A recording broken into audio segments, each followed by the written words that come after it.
Engkau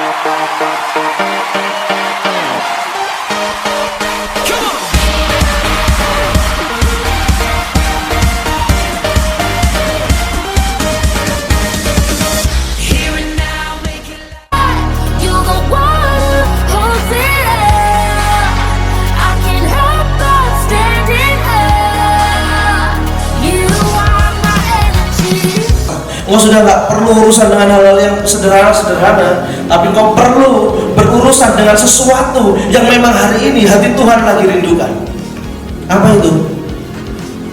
Tentang level yang berikutnya.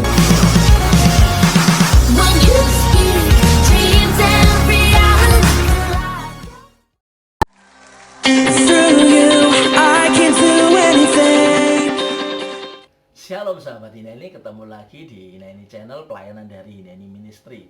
Saya akan mengawali video ini dengan sebuah perkataan dari seorang penulis terkenal yang berkata, setiap orang yang bisa memetik hikmah dari setiap peristiwa, maka dia akan keluar menjadi pemenang. Dari perkataan ini, hatiku jadi teringat akan sebuah kisah dalam Alkitab, yaitu mengenai kisah Ayub. Ayub, orang yang super kaya itu, tiba-tiba dalam waktu yang super cepat, segalanya hilang, segalanya lenyap, harta bendanya, sanak keluarganya. Ayub mengalami kebangkrutan di dalam peristiwa yang dia alami. Tapi ada yang menarik, sahabat ini, yaitu di Ayub 42 ayat 5. Ayub 42 ayat 5 berkata seperti ini, hanya dari kata orang saja aku mendengar tentang engkau, tetapi sekarang mataku sendiri memandang engkau. Ayub ternyata di dalam peristiwa-peristiwa yang dia alami, Ayub menangkap satu momen bahwa lewat peristiwa-peristiwa yang dialaminya, Ayub mulai mengenal Tuhan lebih intim lagi.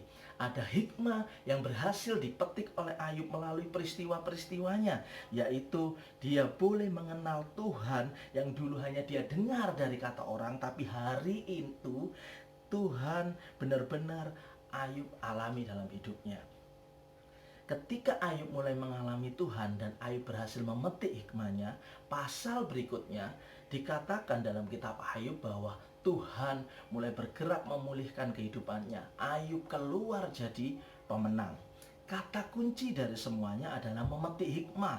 Siapa yang bisa memetik hikmah dari peristiwa yang dia alami, maka dia akan keluar jadi pemenang. Sahabat Hineni, akhir-akhir ini kita banyak mendengar hal-hal yang mengejutkan dalam bangsa ini.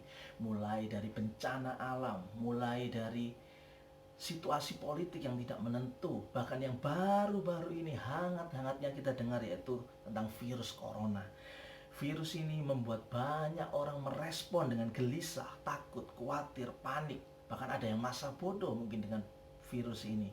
Tapi seperti Ayub yang bisa mengambil hikmah dari peristiwanya, kataku percaya bahwa sahabat ini, ketika engkau bisa mengambil hikmah dari situasi ini, kau akan keluar jadi pemenang.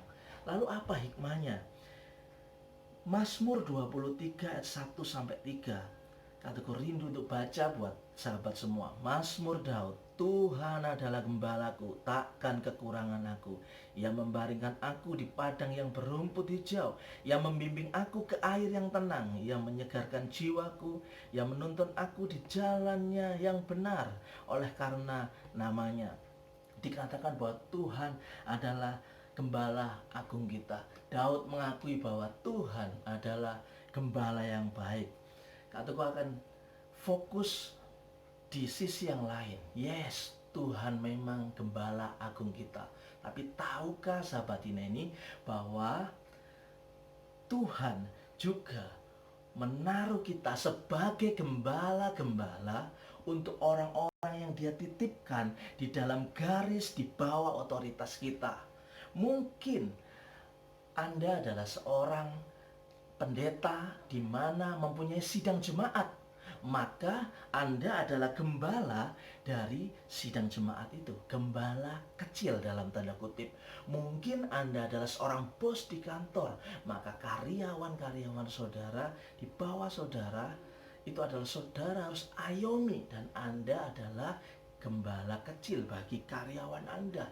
Mungkin Anda hanya seorang ayah di rumah, Anda adalah gembala kecil bagi istri, anak-anak dalam keluarga Anda. Singkatnya, kita terkadang juga diposisikan sebagai gembala-gembala kecil. Hari-hari ini pemerintah sudah mengatakan kebijakannya adalah untuk stay at home, belajar dari rumah, bekerja dari rumah. Dan apa hikmah yang bisa kita petik? Hikmah yang bisa kita petik adalah kita mulai mengambil peran dari fungsi seorang gembala. Ada karakter utama dalam seorang gembala, yaitu tentang kepedulian.